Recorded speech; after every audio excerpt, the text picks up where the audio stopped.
don't need no education.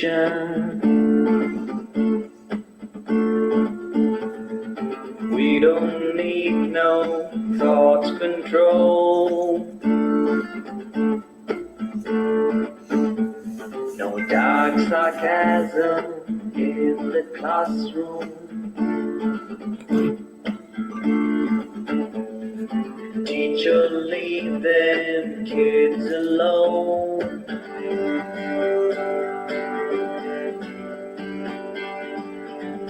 Hey, teacher, leave them kids alone.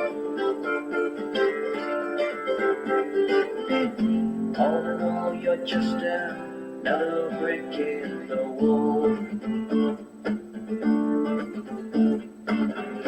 All in all, you're just another brick in the wall. We don't need no education.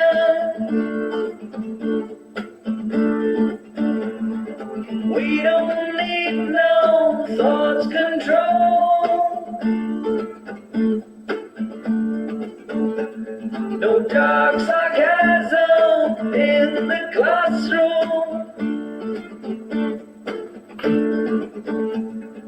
Teacher, leave us kids alone.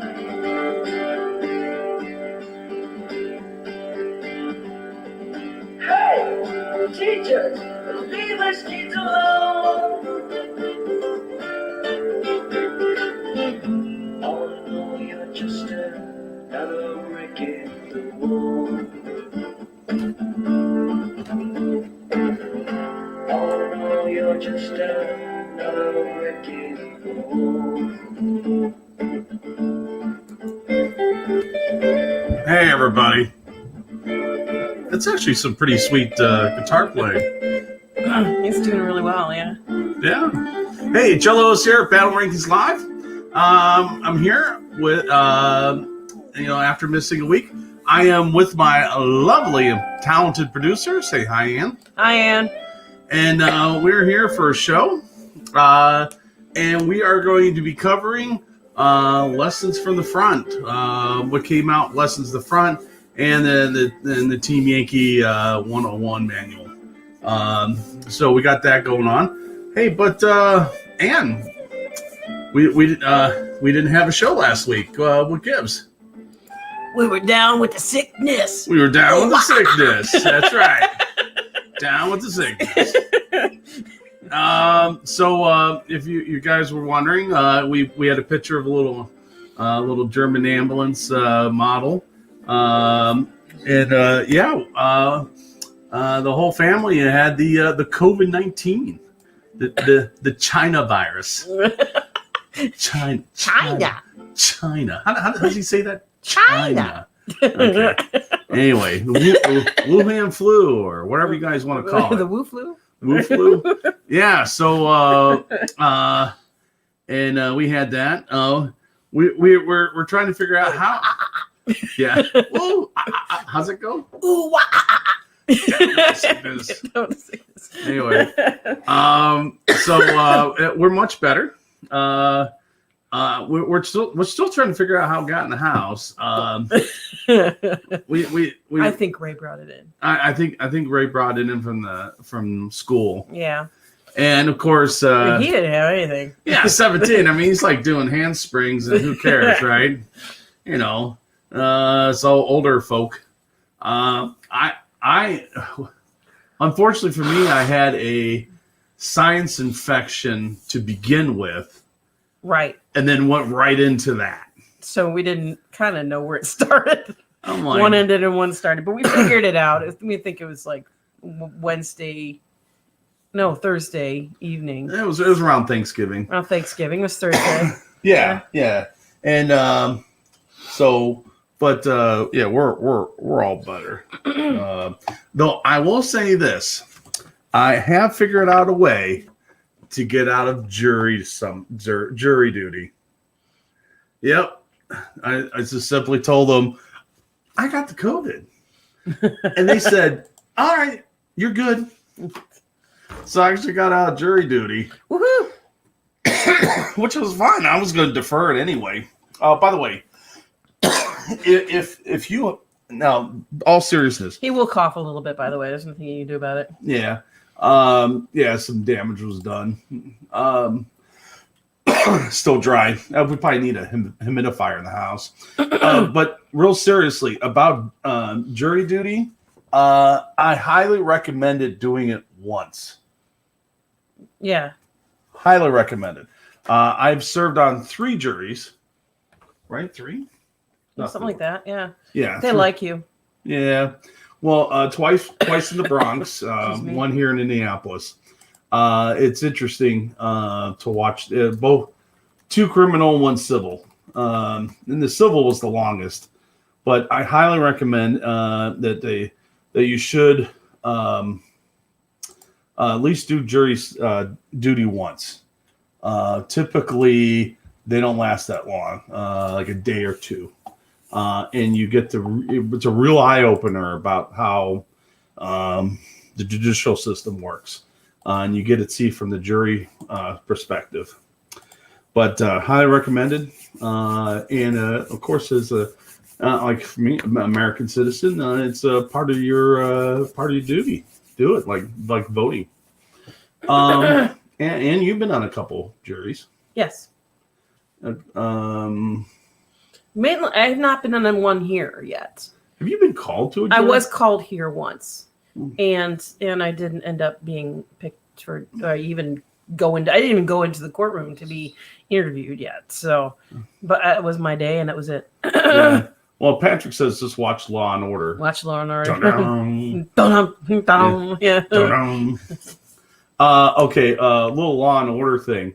I worked at a company when I was in New York City that made uniform outerwear, such for the New York City Police Department. The actors and such for Law and Order would come through our offices in New York City. Really? I didn't know that. Oh yeah. Law and Order, and it was the Wire. Oh, right. Was the big thing then. Oh my God.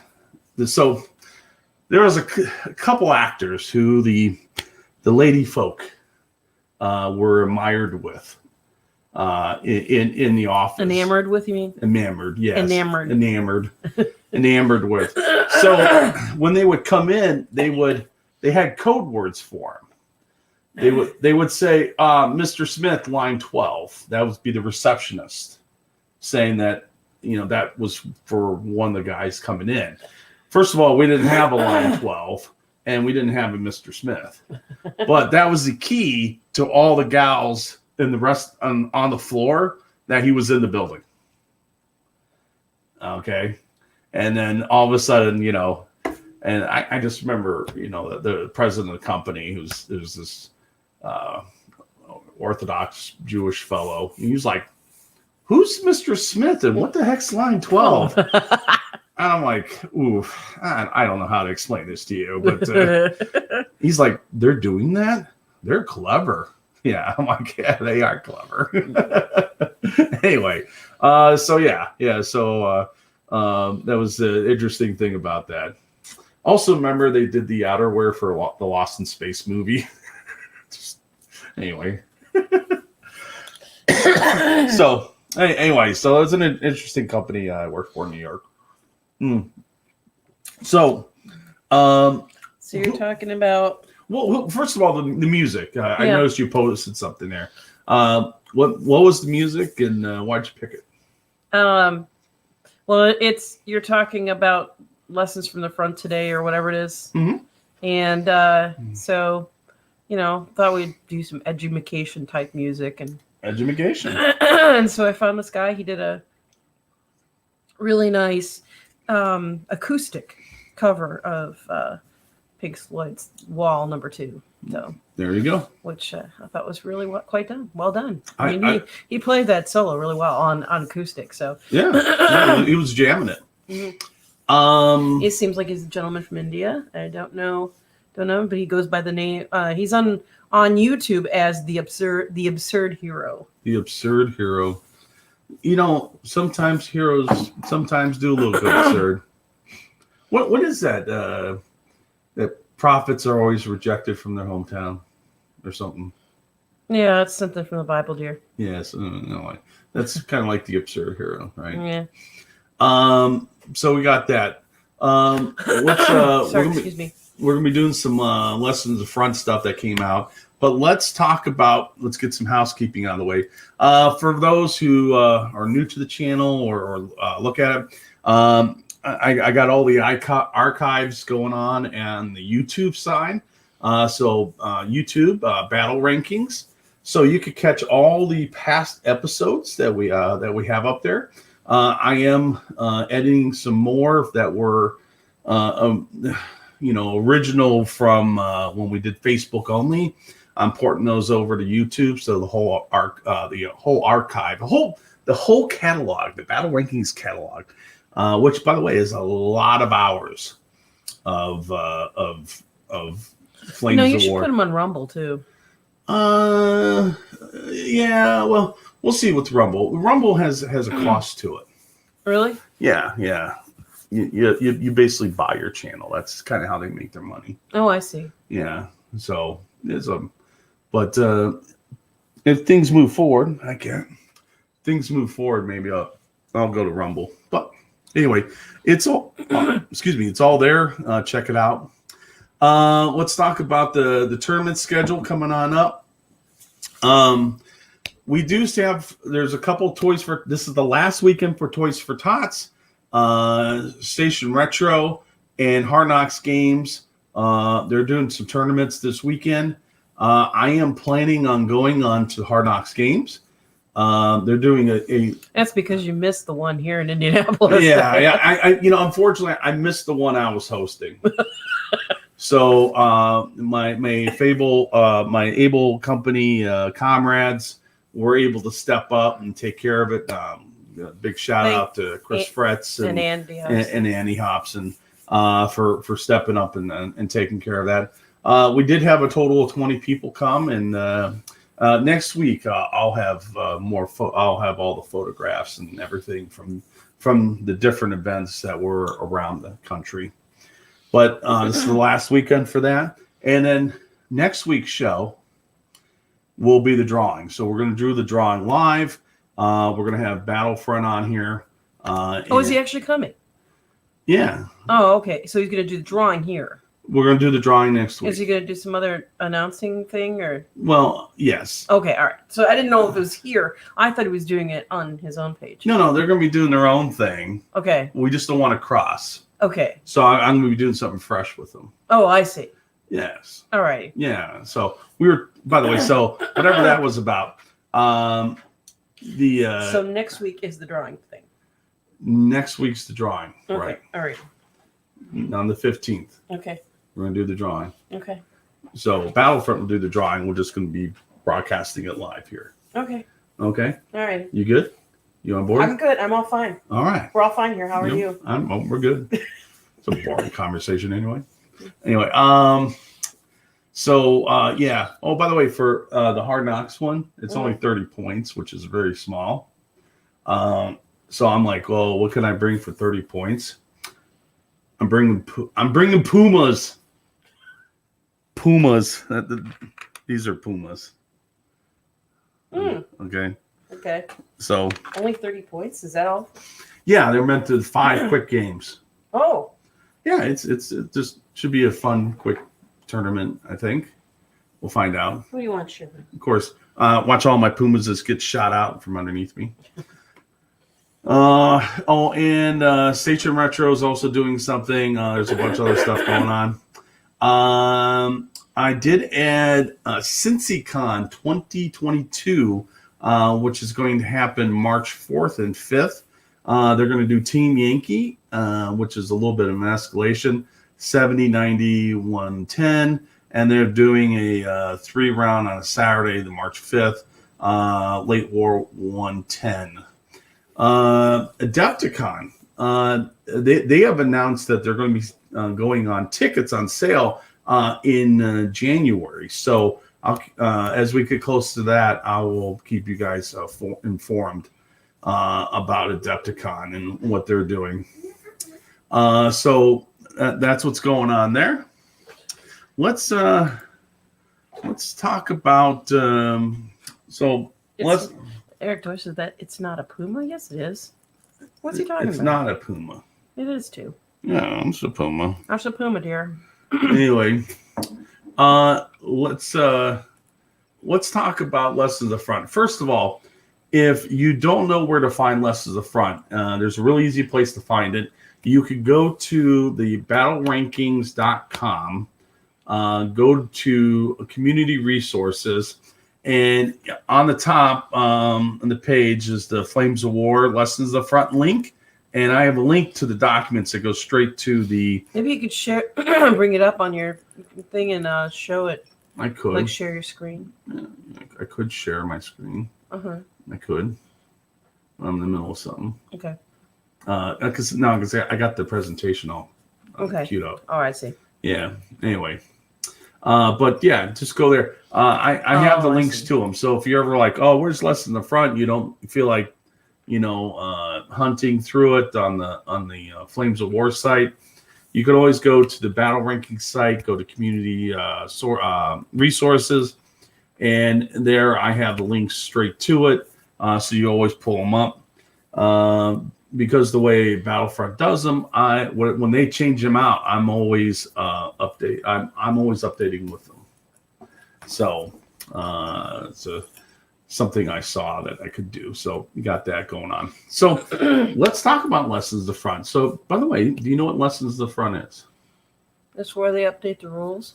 Yeah, it's kind of a random addendum. Addendum. I was addendum and an Addendum? errata. Well, if it's fixing mistakes, it's an errata. It's got a little bit of that. It's got a little Or bit. if it's adding, it's addendum. So So maybe it's errata and addendum. That's an addendum random. All right. So what I did is I just broke out in the document itself. If you're wondering what is new, what Battlefront does is they actually add these black bars to the side of the document to show that this is new text since the last time they published. So if you're wondering, you pull down and was going to look at yourself and see what was new, that's how you identify it. So a couple things, we'll kind of get right into it. Line of sight. So, and this is one of the first things that you should be talking about when you and your opponent get to the table. Okay. But you knew that, right? Uh-huh. Yeah, because a lot of people have, different people play different in different areas, and so what you want to do is you want to make sure that you're on the same page. And one of the things you do is you talk about the table, and the big one that comes up is line of sight, and with hills and buildings and that kind of stuff. How do you resolve a building overlooking a hill or a hill overlooking a building? So, what do we do? And they decided that they were going to enter into this fray and added something here. So, one of the things in the book, it was that the original rules was kind of simplified. You either had short terrain or tall terrain. And tall terrain was by definition blocked everything. And it was pretty straightforward. So you're like, it's a hill, it blocks, right? Well, anyway, as time went on, that simple thing went out the window. It's really not tall terrain. It's WYSIWYG. So whatever it is, it is, okay? So if you wanted to know if you could see something, you pretty much have to get down and look to see if you can actually see it. So now it's making us older guys get down there and kind of like look in there, like, kind of eyeball it. The real good ones bring laser pointers. Oh. Yeah, except laser pointers that I bring, they don't last last a tournament. Batteries go out, blah, blah, blah. Or the worst case thing that happens is a comes out of nowhere and starts pawing everything. Where does Do they have cats in these stores? in these stores? Sometimes, yeah. I don't know. I know some place that had dogs. Okay. Okay. Anyway, Bring batteries. but they're kind of like little watch batteries. Anyway, so here it has the. Nathan has a question for you on this one. He does. Yeah. So Billings really isn't tall terrain to the sky anymore. It's as tall as you could see over it, and the hill overlooks it. Now, that is correct. That's what we're going to get into here, Nathan. Due to the line of sight rules for tall terrain apply to hills and buildings. And the funny thing, it says here, no. The specific line of sight concealment rules for hills covers special cases of hills. What's that mean? That was there before.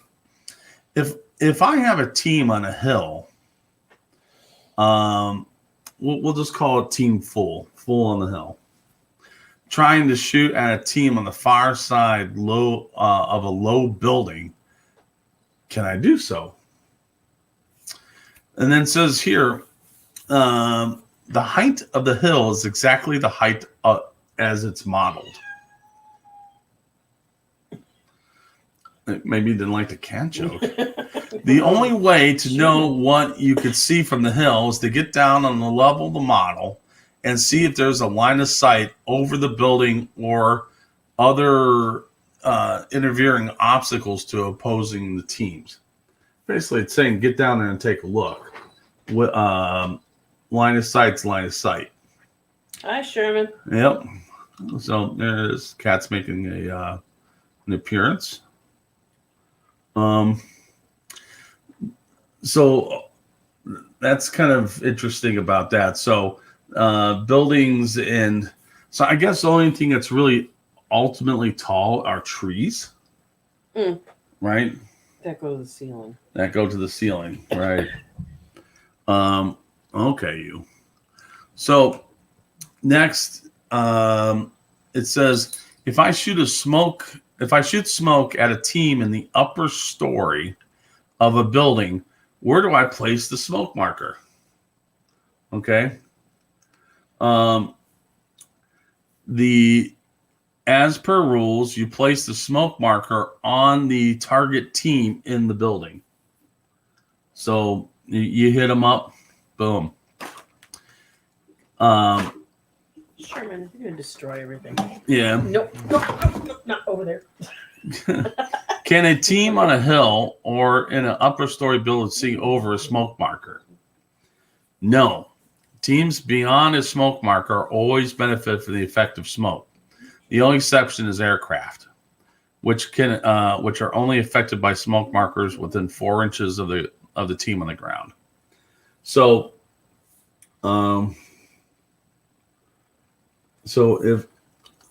Christopher, what are you asking here, Christopher? If a German player has infantry in a half track, can they shoot from said half track?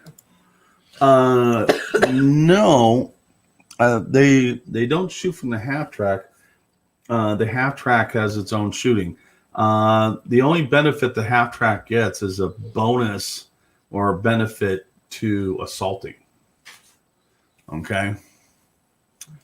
All right, then we'll move on here. Artillery.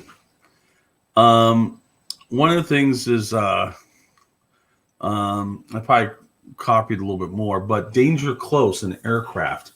So this actually came up, and now there's an answer to it. Do aircraft prevent you from firing a bombardment near them? Yes. Pilots really don't like having their own side firing explosive projectiles into their airspace. So airplanes do affect danger close. So if you have a benefit of something that could do like an 8-inch targeting for their bombardment or something like that, that's pretty good. If you want to double up on the artillery. But if you have to be close to the subject, So there's a danger close going on with our aircraft attacking. Now, basically speaking of tank riders and stuff like that, you on Tankanetsky or the tank escorts, you have the escorts rule allows passengers to dismount when charging into contact. Does this allow them to charge into contact the same time that the tank unit they are riding? Now, this is important. I bet you didn't think about this one, Ann. Nope.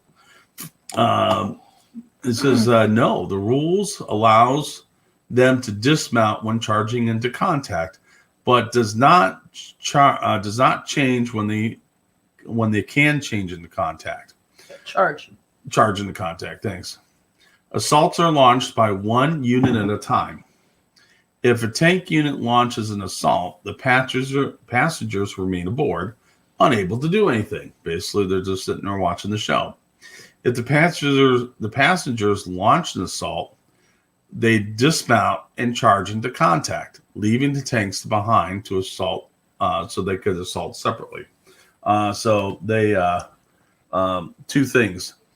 By the way, one of the things that was implied in there is that if you mount and then ride, you cannot assault that same turn that you mounted. So the mounting and dismounting rules still apply. That's what they're referring to there. Assaults, and then the thing is, what you got to do is then you got to be figure out what you want to do. You want the tanks to assault and then the infantry, or do you want the infantry and assault? And most likely, if you win, you probably take the tanks out of it. So you got some decisions to make there if you have two things that are eligible to assault. All right. It's pretty interesting.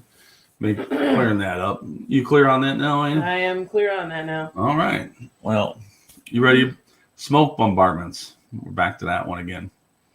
So this is kind of another section with the smoke bombardments. Oh, hold on a second here. Dean, the passenger. If the passengers are riding on a tank team, did they get the 3+ save, or are they all dead? If the vehicle is destroyed, the team riding them are destroyed also. That's the same thing with German infantry and half tracks, or Americans and half tracks. Basically, the passengers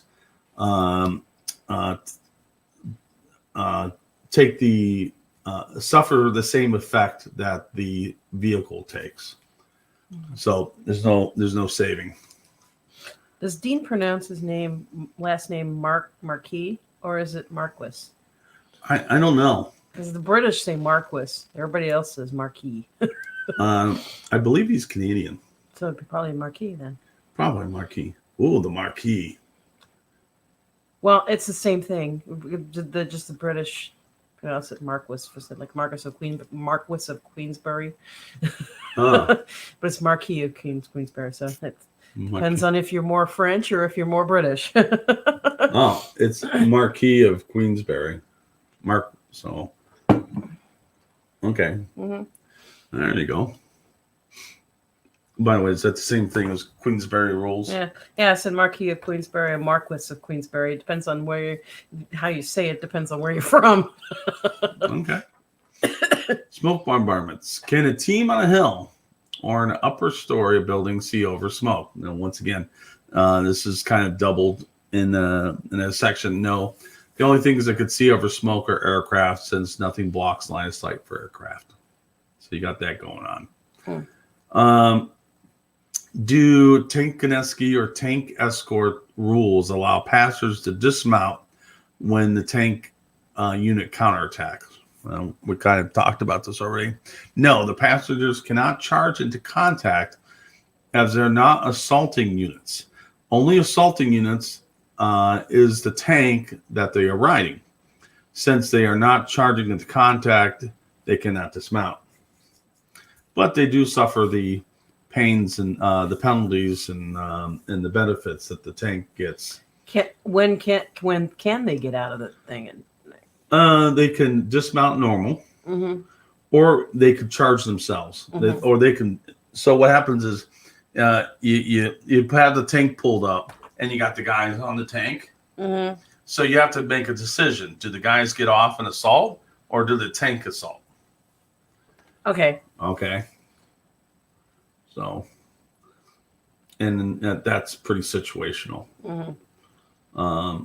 I've seen both equally done well, and I've seen both equally done badly. Badly. Okay. All right. So yeah, it's you gotta choose. If a tank unit with a passenger that have the Tankanesky or tank escort rules launches an assault, can it be forced back by 5 hits and defensive fire? Okay. This is one of those things. No, the passengers are not the assaulting unit. So the tanks are the assaulting, so the passengers are only along for the ride. It is better to have either dismount the passengers in the movement set before the assault, or use a special rule to dismount and charge with the passengers before later assaulting with the tanks. As being a passenger on the tank in the assault is dangerous, go figure. Since every defensive fire hit in the tank also hits all the passengers are destroyed if the tank's destroyed. So we were kind of dealing with that. Yeah, Chris actually said. What did I say? Yeah. Let's see. Chris says here, you can only assault off a tank if you have the car to allow it, right? Right. Otherwise, you cannot assault off a vehicle that is moving. Hence the That word. moved, yeah. Yeah. So Tankanetsky or tank escort rules. So, okay. Some more stuff that came up. All right, this is an interesting one because I did this one a couple weeks ago. The Spearhead unit was deployed in no man's land, close to another Spearhead unit. Rather than moving from the deployment area, can the other units use the Spearhead rule to deploy near it? All right, what's he referring to here is we'll use the jury summons that I got out of, and gonna bring this up here. All right, so here's the jury summons, and we'll just say you do a spearhead up. All right, well, just do a spearhead up, and this is as far as you can move.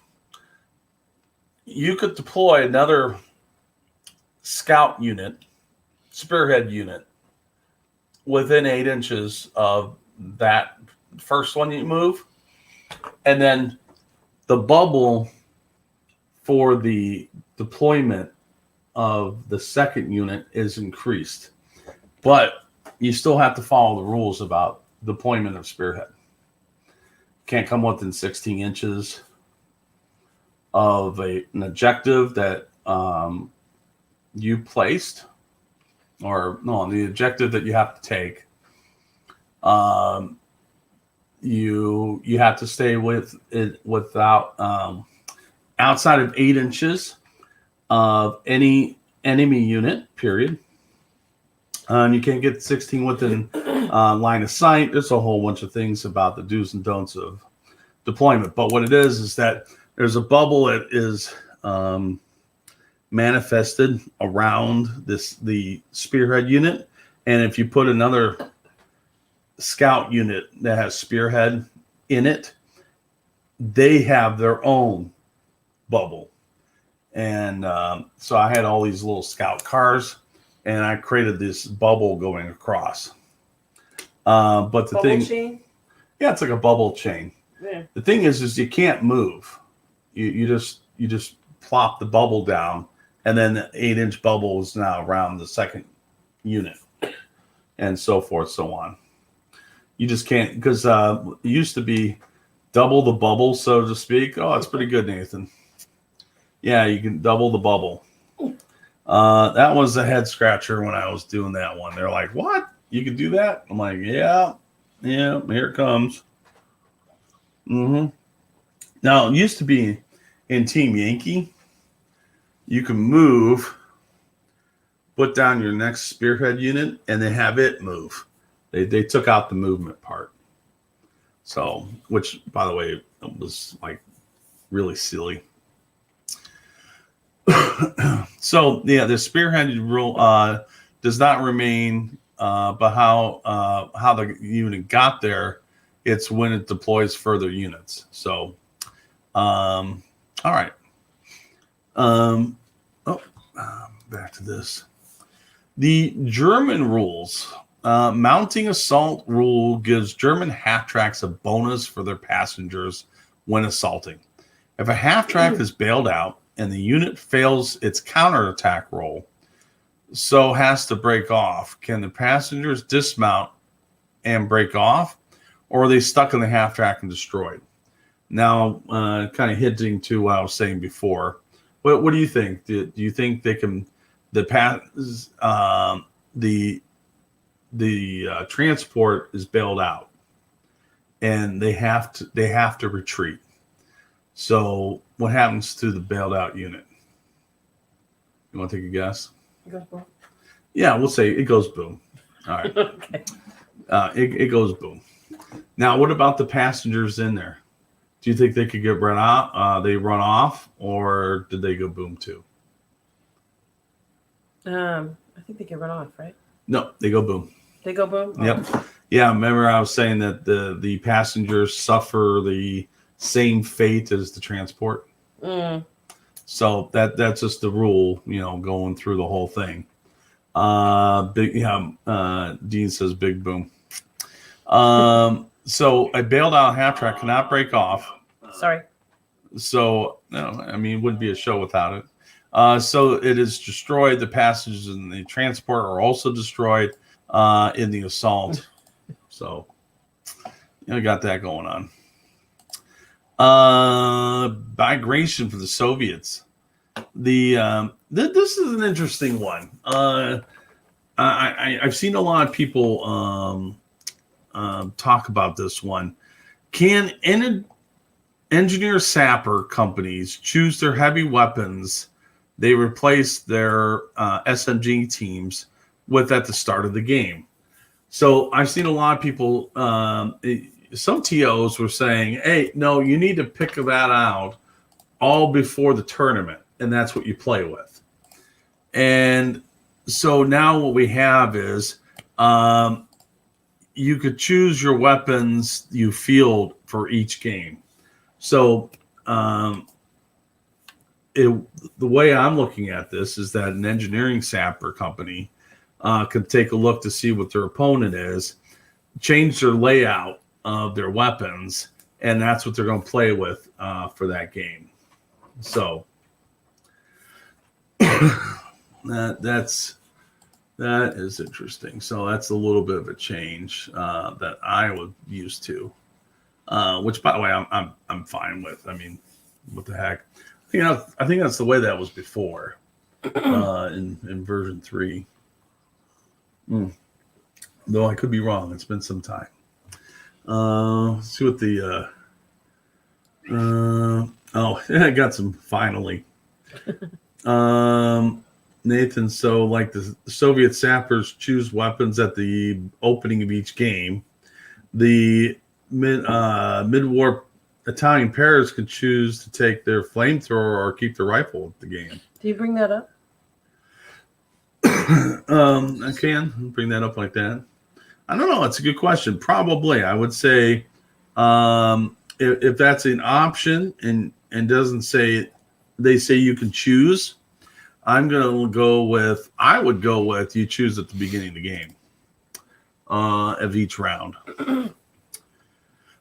Okay, so I know many of you have your copy of your American Bulge book now and stuff. Oh,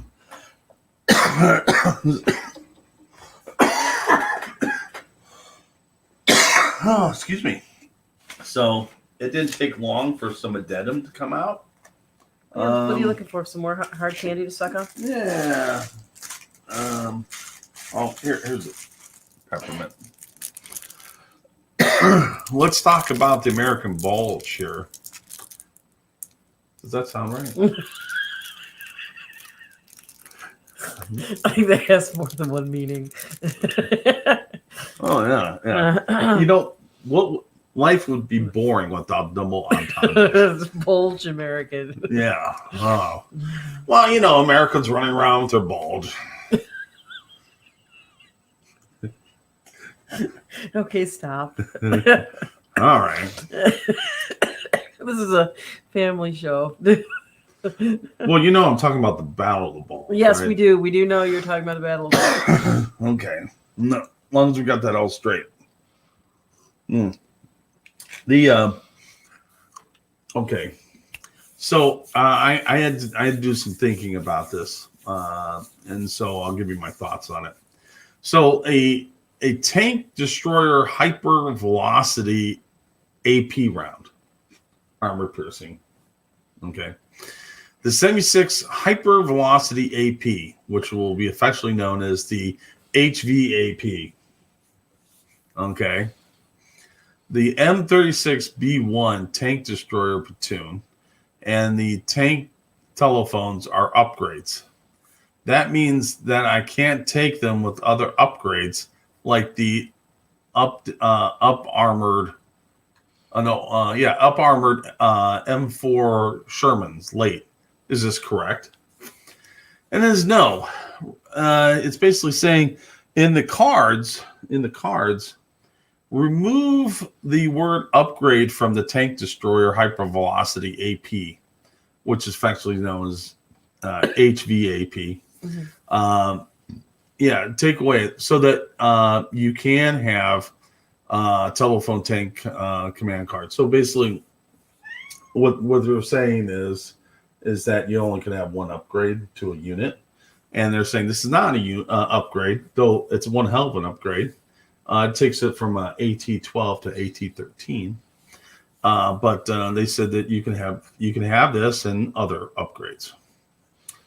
Can I take a 76 hypervelocity AP with my veteran M4 Sherman Late Company or a M4 Sherman Late Tank Company HQ?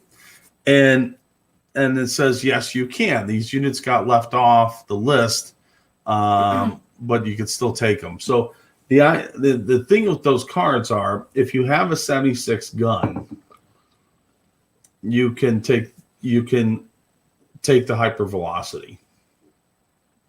That's where that's coming from. Now, here's the interesting one. I think this is the one that's going to confuse a lot of people. All right. And I was a little confused myself, but then I saw the light. Okay. So I'm going to lay some wisdom on you guys on where this is coming from. All right. The tank destroyer hypervelocity, which is known as HVAP, refers to the M10 tank destroyer platoons, which is correct. He goes, but this card is referring to the veteran M10 tank platoons on page 82. And you're like, okay, wait a minute, what? Because when you look at this book and you look at it, let me pull up the line camera. I think this is where people were starting to get a little confused. And you look at the battle layout, or the grid here. Nowhere on here is a M10 tank destroyer company. Matter of fact, over here, you actually see that it's the M18, which is the Hellcats, and the M36 tank destroyer companies. Well, and you're like, well, where the heck's the M10? And that was first time going, is this referring to the D-Day book? No. Nay, I say. Nay.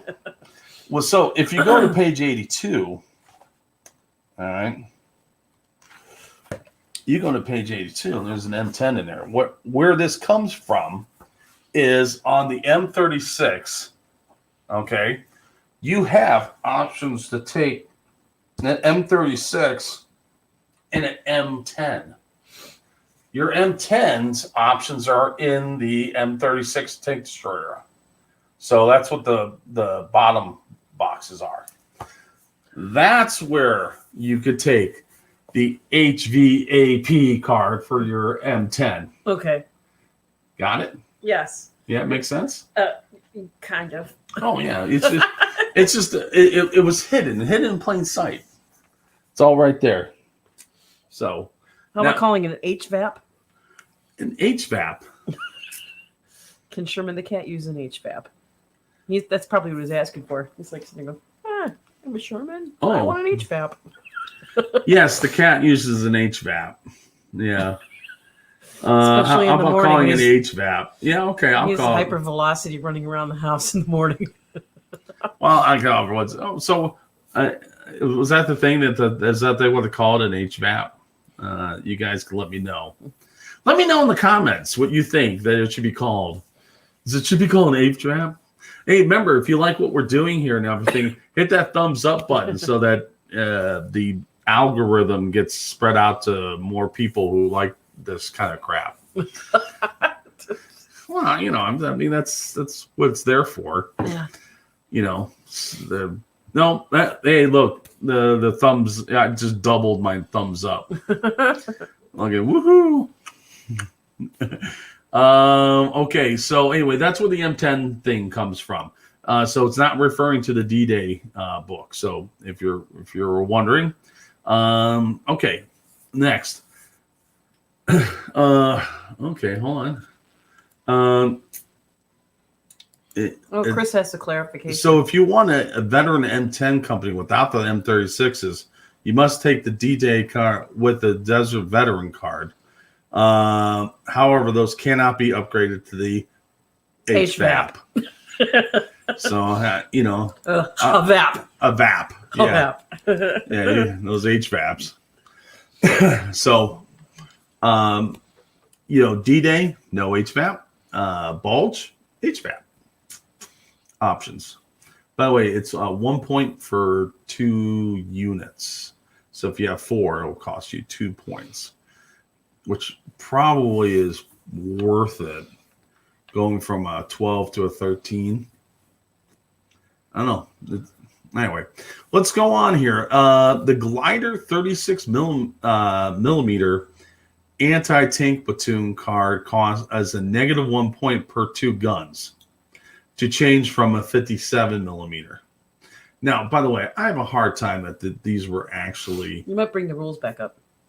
I might want to bring the rules back up. Oh, yeah, good point. You mean like that? Yeah, like that. Yeah, well, okay. Now, keep me honest. I'm in this section. I'm in this section right here. Okay. All right. So, well, first of all, I have a hard time that they were calling it millimeters. I mean, come on, it's a bunch of guys from the Midwest. What the hell is a millimeter crap? Americans measure most things. The only things that we measure in metric are the size of weaponry and and drink containers. Drink containers. Yeah, like our liters, like 2 liter of soda. Oh no, that's a conspiracy of the soda industrial complex. Anyway, so the Glider 37 millimeter, you could take that minus 1 point per 2 guns, changing it from the 57. What happens if you want to change all 3 guns? Well, it's still 1 point per 2, and you round up, and it'll cost you 2. You'll save 2 points.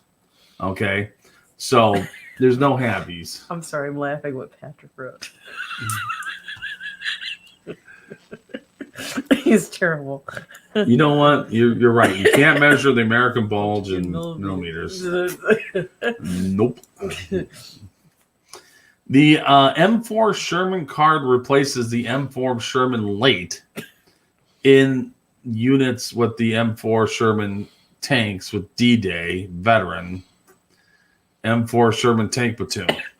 Does this change the unit's motivation skill or is hit on ratings?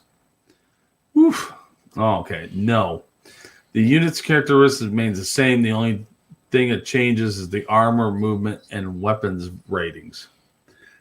So you could take in the Bulge book, you can basically dumb down the M4 Sherman. Instead of doing a late, you do a standard D-Day version. There's some statistics changes. I think one of them is the armor. Matter of fact, now I'm gonna actually go take a look. See, I just happen to have a regular D-Day Sherman card here, and of course I have my. I'm glad I was prepared. Jeep more.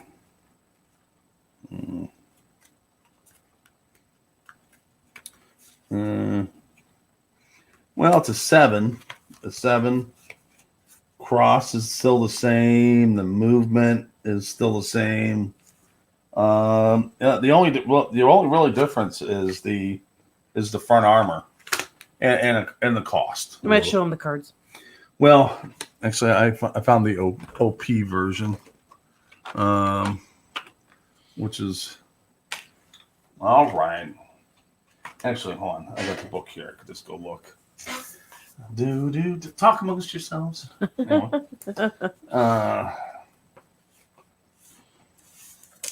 All right, the Sherman. So, yeah, the late versus the standard. The late actually has a better remount, and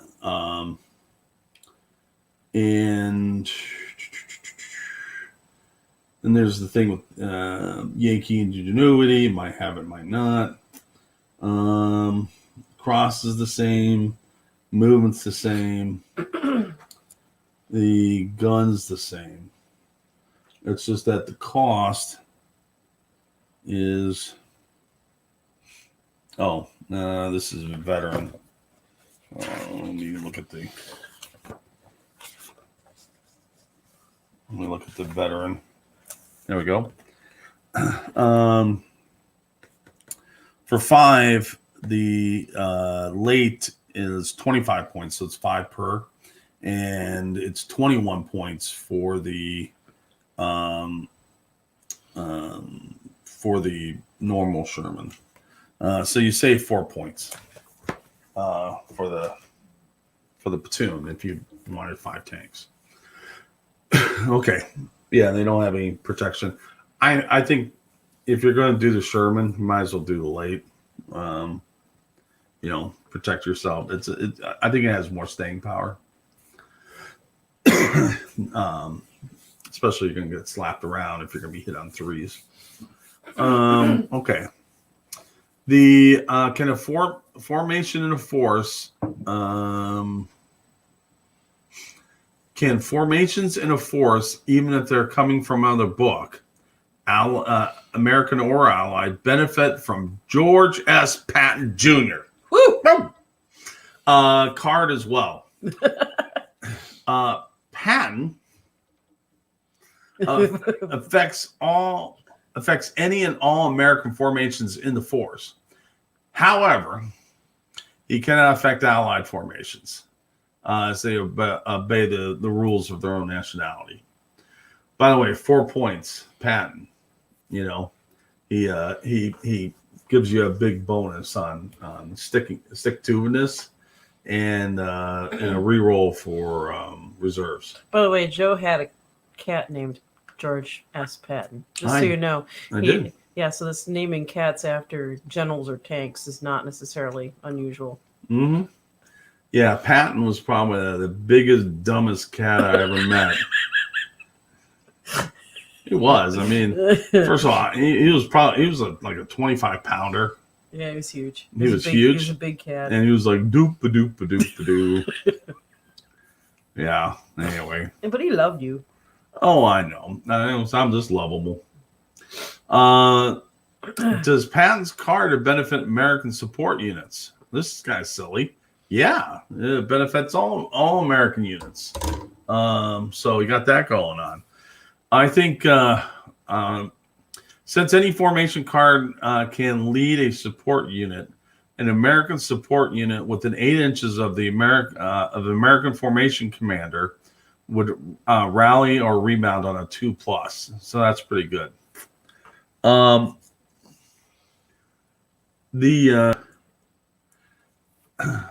French command cards still count as Americans, right? That's one of the Nathan's questions. The French command cards still count as Americans, right? I don't think so. I think I think it goes under the rule of naming of unit. So if you change the nationality, you change the nature of the card. You change the nature of the unit. So if you have French units or Polish units, I think it's a totally different animal. That's my take on it. Some bulge American command cards are used on D-Day American formations and units. Can I still use a D-Day command cards with them? No. It's pretty typical. By applying the bulge American command card to them, you have now become a bulge American formation or unit. However, you can use other appropriate bulge American command cards with them. So it's one of those things. If you're doing bulge, you're doing bulge. If you're doing D-Day, do D-Day. Try not to mix the two. So, I don't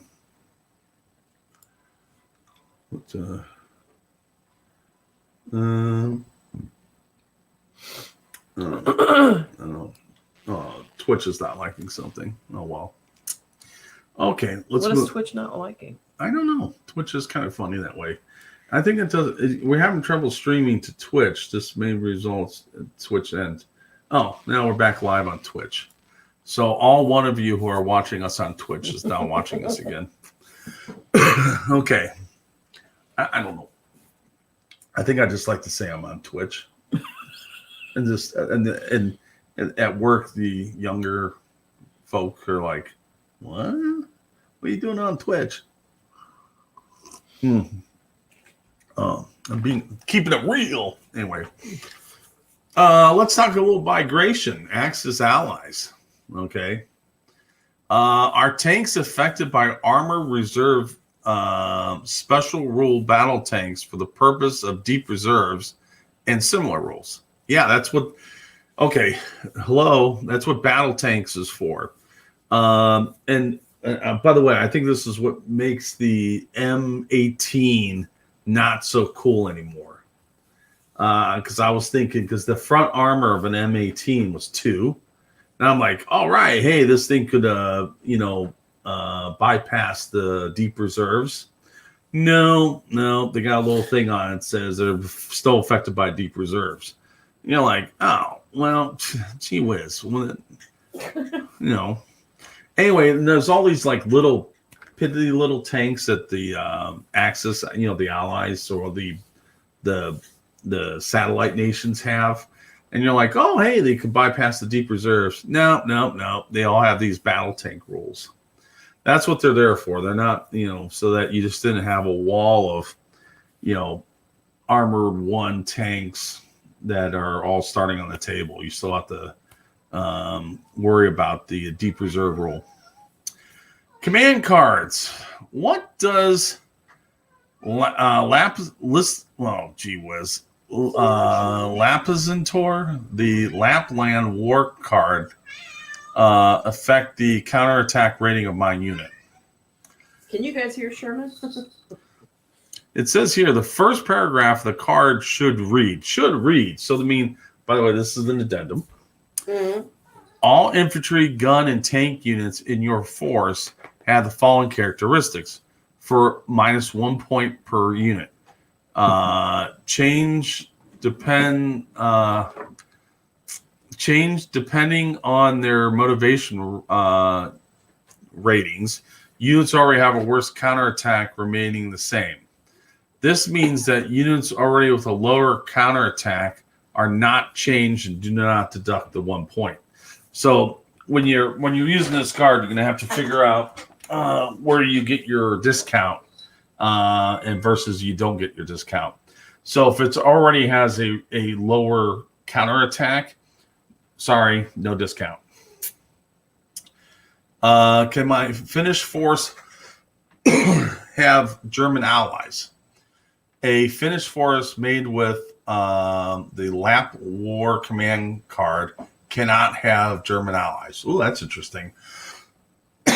So if you're using that, Lapland, by the way, you know where Lapland is? No. It's in Finland, but it's all the way by the Arctic Circle. Okay. Okay. Lapland is the name of that area. And I believe the indigenous people there are called Laplanders. That's my American English take on it. So, matter of fact, This is Lapin soda. yeah. Matter of fact, there was a movie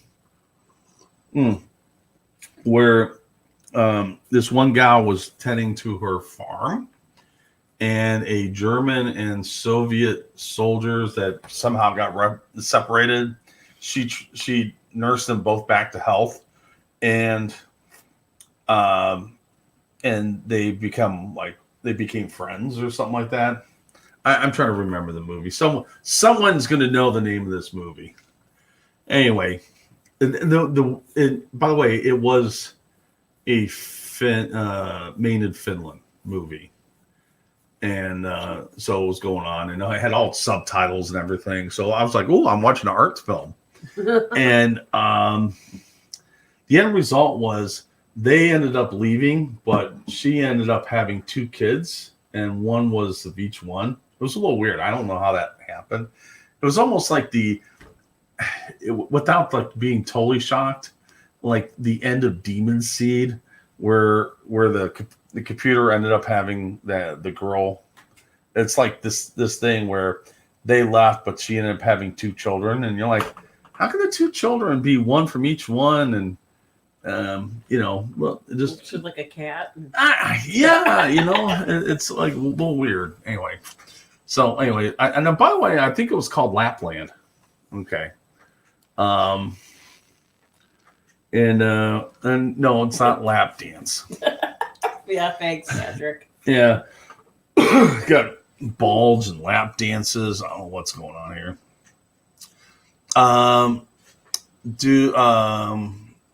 Do Finnish Panzer IV tanks get the Stormtrooper rule? Well, first of all, does it say Stormtrooper rule in the little title area here? No. So the Finns do not get the German Stormtrooper rule. This text should read, field a German Panzer IV tank platoon, 3 or 4 tanks, instead of a T-26 armor platoon with the following characteristics points, and remove Stormtrooper special rule.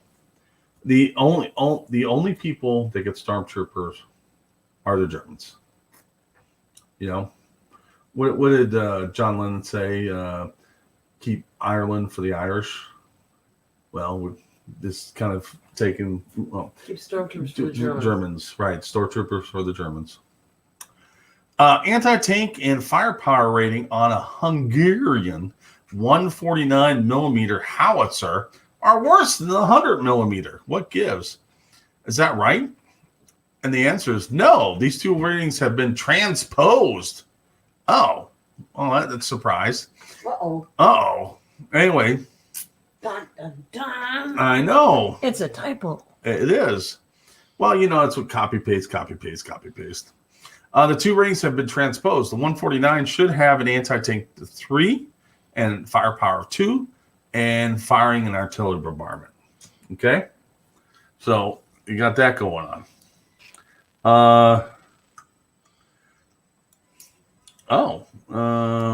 Okay. I got here from Overlord. Hi, I'm a new player that's interested in playing Fallschirmjägers. Any advice would be much appreciated. You know what, Overlord, hold on to that thought. I'm almost done with these things. Now I'm going to address your question. Okay. I'll give you, since I played Germans, a lot of Germans. Okay. Kind of a couple things here. In the Hungarian Steel and White Death, this section is in both. What is the range of the short 75 millimeter gun of the short 75 millimeter anti-tank platoon? Okay. It's the 24. So I think I don't have those things, but I think they're probably 16 or something, or 28, but it really should be 24. A couple other things. Command cards.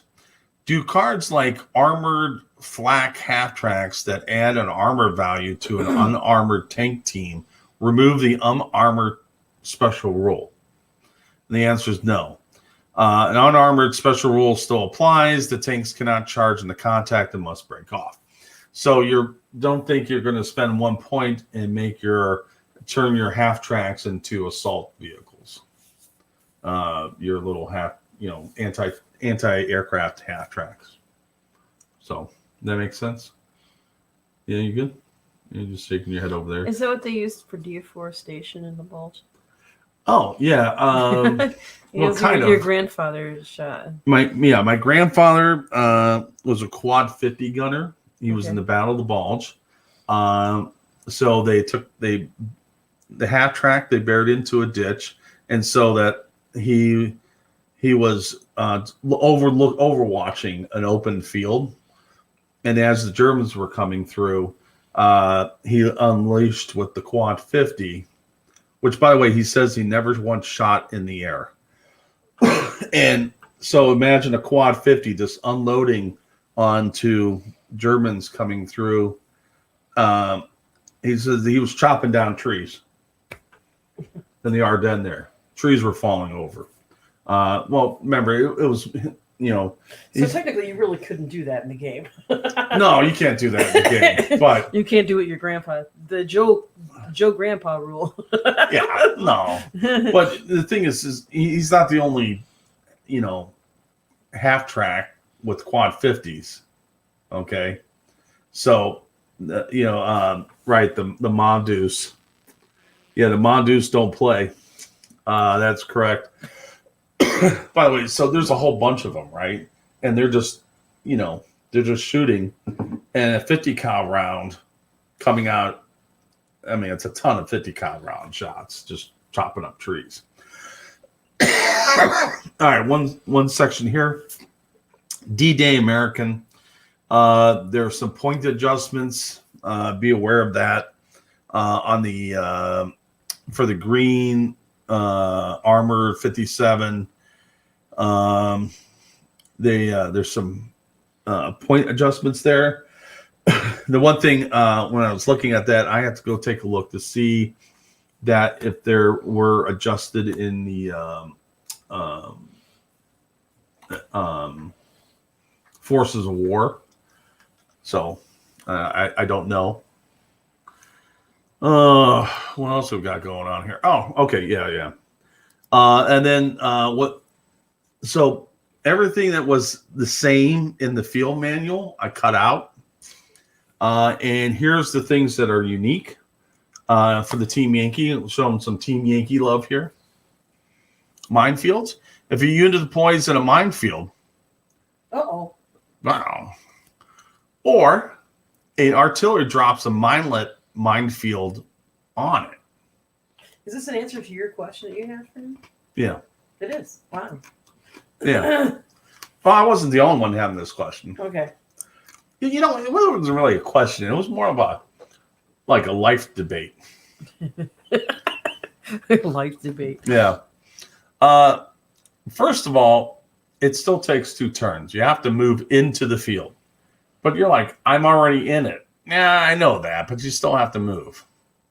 Once you do that, the next turn, you could do the removing. Okay. What was it? I said, we didn't land on the minefield. The minefield landed on us. Yeah. Yeah, this story of the Soviets. The 9th Motor HMMWV Scout Section, which is it's a Humvee. Mm-hmm. They're equipped with the TOW2. What are the stats for the weapon? It's the same stats as any TOW2 missile, which is an anti-tank 23, which is pretty good for coming from a Humvee.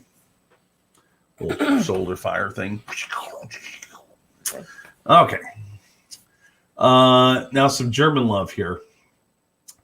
Can I still take a Jaguar 2 Jag Panzer Zug with my Leopard 1 Panzer Company?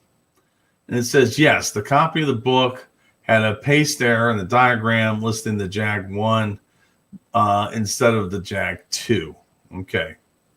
So there you go. You can, to make things easier for everybody, you can now take either the Jag 1 or the Jag 2 in your Leopard 1 Panzer Company. This changes the Jaguar Zag box to choose between the two units. Charlie said something about, not shoulder fire, tripod or vehicle mod. Oh, yeah, okay. Well, all right. Well, anyway, you still lined it up and okay. Still get to make the same sound. Okay. Same sound effects. Yeah, actually, in back in the day in the 80s, had G.I. Joe, the G.I. Joe 6 inches stuff, and I think they had tow missiles, some tow missiles with that. Anyhow. Even G.I. Joe had tow missiles. Oh yeah. Well, this Joe's had everything, man. Yo, Joe, remember, and knowing is half the battle. How much did bomblets cost for the M109G battery, or the M109A3G battery? And it says here, it just makes it simple. Arm all of them with bomblets for 1 point. All right. So I hope I need to take a look to see if that's I'd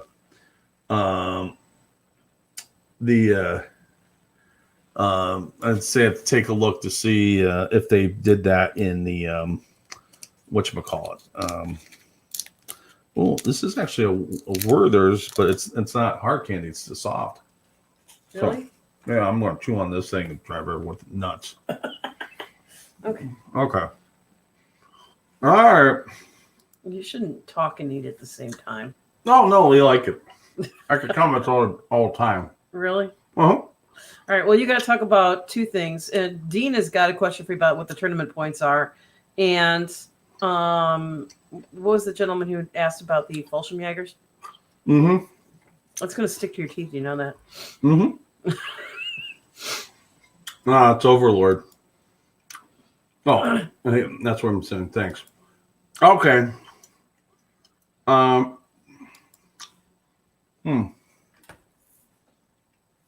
What? No, I'm buying myself time. Okay. So you're Overlord. You're thinking about doing some Fallschirmjägers. Here's my advice. Don't do Fallschirmjägers. Really? Yeah, no. Start with normal Germans. You could still have the Fallschirmjäger figures. That's fine, but start practicing with normal regular German Panzergrens. And I'm going to tell you the reason why. Fallschirmjägers are a lot more expensive. You know why? Because they're the studs of the German infantry, right? They cost more. The thing about them is, because they cost more, you get less support units. And someone who's just beginning, relying on your studs to carry the day actually takes some practice. And it might be a little frustrating when you're playing against people and going, oh, I don't really have what are all my tools in my tool chest that handle certain situations. Well, if you start practicing with the regular Panzergrens, which costs a little less, but still have the same tools, you can. But the thing is, you have other tools with them that can help you as you learn the game. Then you could say, oh, okay, I know how this infantry stuff works now. Then you can start relying on your Fallschirmjägers, because the Fallschirmjägers are the things that are really going to carry you through the day. And the points between, some Panzergrens, like say 9 or 11 points versus 14 or 15 for your Fallschirmjägers. By the time you get a couple units, I mean that's like recon. That's some anti-tank guns, some options. You lose out on those things, and it might the learning curve goes up. Is a little bit steeper. So get used to the tools that come with the regular Grenadiers. Yeah, and then realize once you figure out get the play with those, then you can start going, okay, because someone who really knows how to push a Fallschirmjäger, because the thing is, if you push Fallschirmjägers, you pick defend, and you're like, I'm going to hold on to this objective. I mean, they're like really hard to dig out. You get a bunch of them. Normally, you get 7 Germans. You can get 10 with these guys plus some options. And basically, the idea is designed to hold the objective by themselves. When you're first learning to play the game, it's a really steep curve trying to figure out how to get that infantry unit to, be the end all be all of how to hold an objective. So it really needs the help. I think it needs the help. And that way you can learn how to play. You learn how to play more, and then you get the learning curve over. Then you're like, okay, I have a good idea how these Fallschirmjägers work now. One neat thing about the Fallschirmjägers is if you're a really good painter, because they have all the little dot splotches and neat looking uniforms. If you could pull that off, oh, they just look great. They're little camo patterns and stuff like that. So that's what's pretty cool about them. The unfortunately, we could talk about all the great success that Fallschirmjägers have had through the years. Okay. Now, what's supposed to say? There weren't too many actual airborne assaults that the Fallschirmjägers did that were successful. Okay. So we talk about Crete. It's bad. Anyway, the thing is that their weapons and the guys used to deploy separately. Yeah, Crete. If you want to look at disasters about how not to do an airborne assault, look at Crete. Yeah, they would have these canisters that would come down at one place, and the wind took them somewhere else, right? and they're separated from their weapons. Now they have to go and find their weapons. Oh, that's cool. Right. And Americans, when they parachute, I got my rifle, I got everything I need with me, right? So even if I'm separated from my my unit, I'm still armed. Right. Okay. I could still do something. I'm an effective, I'm an effective unit. Okay. Combat unit or combat soldier. They got problems. So anyway, because of Crete, they didn't do too many more drops. Anyway, so that's that. Oh yeah. By the way, one of the biggest friends of the Fallschirmjägers are martyrs. I'm not talking about, People who die. people who die. So. I'm talking about these kind of martyrs, So, yeah, there's some Fallschirmjäger support martyrs out there. So I'd say get a set of those to help support, and that's historically pretty good. Yep. Okay. What are the tournament points for 2022? The tournament points. Okay. So the tournament points, they're not really. There's no real set of tournament points. Okay. Okay. Each nationals has its own points. Okay. All right. And I don't know if anyone's noticed that. I know Battlefront hasn't posted anything on their site. I probably should mention that, try to get that out there. But for example, Las Vegas for late war is 110. But Adepticon is mid-war 105. But the past Historicon was 100 points. And when Southern National gets announced, it's going to be another set of points. They're all going to be different. So it's, that way every region has their own set of points. Mm-hmm. I just think it kind of mixes it up, especially for those who go to each one. You're just not taking the same army for each one, right? Mm-hmm. You might take the same corps, and I know that Team Yankee. I know the side basically the side tournaments at Vegas is 70 points, Adepticon 74 points. So that's what you got going on. So there's no real points. Okay. Okay, it's just that different tournaments have their own thing. Any other questions out there while we're thinking about stuff? So how's things with you? They're fine. They're fine. They're good. Okay. I'm actually cold. Well, It's cold in here.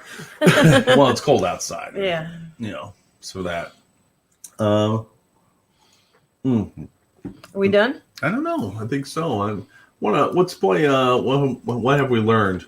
We're gonna skip the poetry thing today because Anne's voice is a little tired and she sang 2 masses today, so we're gonna take it easy on her.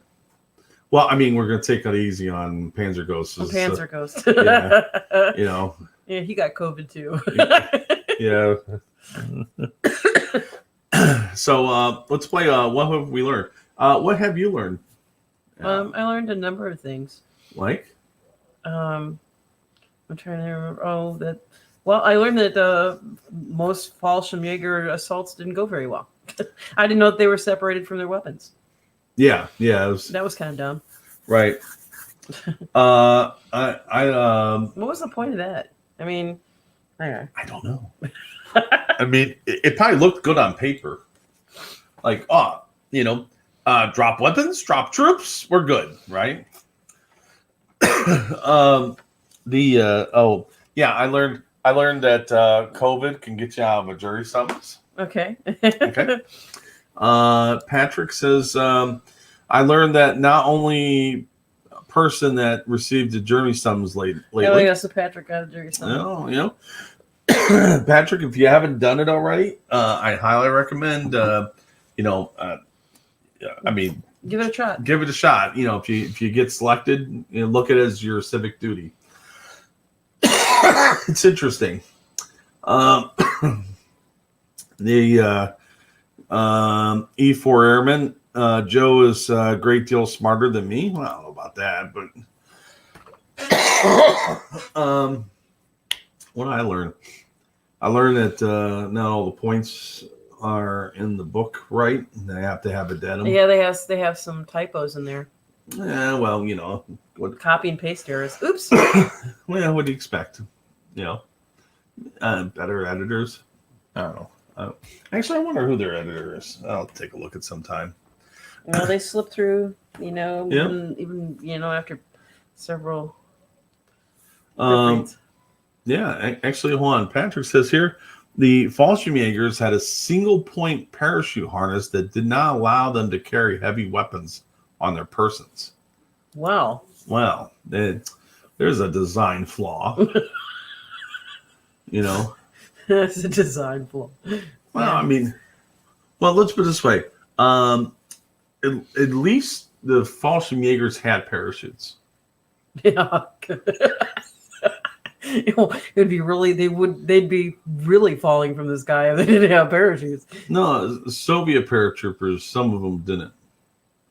Yeah, what they would do is they would kind of hang on the wing of the plane, and the plane will go this low and slow, and they would drop off and fall onto the snow, hoping the snow would break their fall. Now you're looking at me horrified. Yeah, I've given him this look like, what the hell? Well, yeah, they thought that was a good idea. Yeah. These are like, you know, hold my beer. Or hold my vodka. Oh, my vodka. Yeah. Like, oh my gosh. Mm-hmm. Okay. Yeah. Oh, that's yeah, that's what heavier stuff was placed in a pod. Matter of fact, if you buy if you actually get a set of old Fallschirmjäger Battlefront miniatures, they'll actually have the pods in the metal kits. So These are metal kits, right? yeah, the pewter stuff. So yeah, so you know, Overlord. I don't know if you knew that about the Fallschirmjägers. The neat thing about the Fallschirmjägers is that, you know, once they didn't jump out of the planes and actually they still had all the gear to fall out of the plane, and that's what they went to battle with. But you have to understand when you said just like at least they had parachutes. I'm like, Yeah. Why wouldn't they have Look parachutes? up, They're it's jumping the out of a Soviets. freaking plane. Okay, the Soviets. Well, that's true. That's the Soviets. I mean, what's the Soviets' number one industry? You know, their what's the number one factories in the Soviet Union? Oil? No, it's the moms. Oh, it's the moms. Okay. Yeah, and that's Sorry. that's from Stalin. You know, so they'll make more. You know, so all right. Anyway, if you like this, hit the thumbs up button. We'll be back next week with the live drawing and some interviews with some Battlefront people. We'll see who we get. We'll talk about some stuff Battlefront related. See what's So we going had on. some education today. We had some education today. Yeah, education. Yeah. Well, you know, that's what went over. You know, the thing about the lessons of front, it was more of addendums and errata. It's errata. Errata, addendums, and clarifications. I've noticed. And the clarifications. Yes. Here we go. All right. Well, no, thank you guys for watching. If you know, let your friends know about the show and have turn them on to it. Remember, on YouTube, we have the Battle Rankings archives, so you can look at old stuff. Go from there and take a look at that stuff. And let's go ahead and let's end this show. What are you gonna play us out to? I figured I'd go back to the solo, and Okay. that solo was really good. Yeah. Okay. Though what was the sickness thing? You want me to play the well, I don't want to play Disturbed. I can't. So No, yeah. maybe we'll play Disturbed next time. Maybe. I'll find someone who's doing a cover of the Disturbed. Oh, Down Yeah. with the sickness. yeah, Airman. Go over the American book, please. Yeah, actually, I'm planning to do that in January.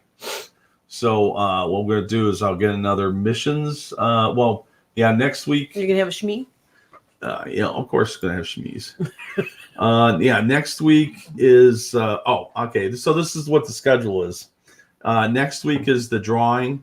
22nd. What's the 22nd? It's our Christmas special. Oh, we're doing a Christmas special. Christmas Yay! special. We haven't Okay. planned it yet. Oh my gosh. Oh no, it's planned. It's been planned out for a year. Like most people, we film our Christmas special in July. No. What? No? No. There won't be a show on the 29th, but when we come back the 5th, I think we'll do a bulge cover. So we'll do that. Patrick, should I get some more bulge joke ready? You know what? Have them prepared. Yeah. All right. Why don't you go ahead and play us out, Ann? Right. I'm gonna play. There it is. Oh, wait a minute. I had it set and it didn't want to go. Oh, of course. I hate that when that happens. It's around here. Hold on a second. Let's see if it starts.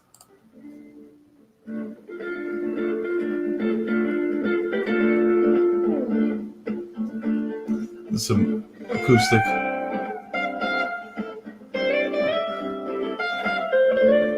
This kind of reminds me of like when I moved to Chicago, go to Rush Street like on a Tuesday, and then Like a guy out there playing guitar somewhere. in the facility, in one of the bars,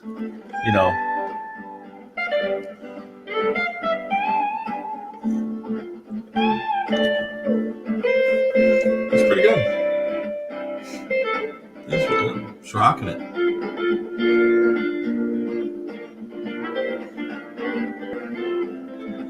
So, what year did The Wall come out?